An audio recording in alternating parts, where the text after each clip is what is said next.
न करने की बात आई तो डर गए हो? क्या तुम अभी इसी वक्त मोहिनी से निकाह करने के लिए तैयार हो? एक कोच की तरह आप पे मुसल्लत की गई। आखिरकार मोहिनी और जारून का निकाह कर देगा मोहिनी का बाप, क्योंकि मोहिनी का बाप अब मजीद इस जिल्लत की टोकरी को अपने घर में नहीं रख सकता और ना ही इसको संभाल सकता है।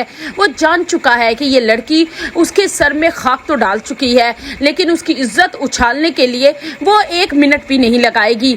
इसलिए वो जारून को बुलाएगा और उसे कहेगा कि इससे पहले कि तुम बार बार इस मोहल्ले में आकर मेरी इज्जत को मजीद खराब करो, तुम इसी वक्त इस लड़की को ब्याह कर इस घर से ले जाओ।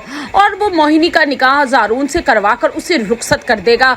यहाँ तक कि मुस्कान की माँ उसने रोकती रह जाएगी कि ना करेंगे, आपकी बेटी है, हम सही तरीके से इसकी शादी करेंगे। लेकिन अब मोहिनी का बाप किसी किस्म की कोई बात सुनने का रवादार नहीं होगा, क्योंकि वो मजीद जिल्लत उठाने के सख्त में नहीं है। और दूसरी तरफ मुस्कान जो अनचाही बहू बनकर अयान के घर तो चली गई है। अयान शोहर होने के नाते तो उसे मुंह नहीं लगाता, लेकिन ससुर भी उसे ज्यादा पसंद नहीं कर रहा। आते जाते तंज के तीर चलाना उस पर फर्ज समझता है। इस पर अयान की माँ जब अपने शोहर से कहेगी, मुस्कान इस घर की बहू है और हमारी इज्जत है और किसी की बेटी है, आप इस तरीके से ना बात क्या करें, आप ससुर हैं, बाप की जगह है।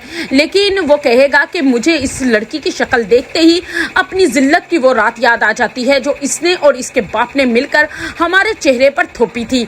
मेरे बेटे को भी ये नापसंद है, लेकिन मजबूरी है कि मैं इसे सखरे सारे खानदान में ब्याह कर लाया हूँ, इसलिए इस घर में ये रह रही है, लेकिन मुझे इसकी शक्ल भी नहीं पसंद।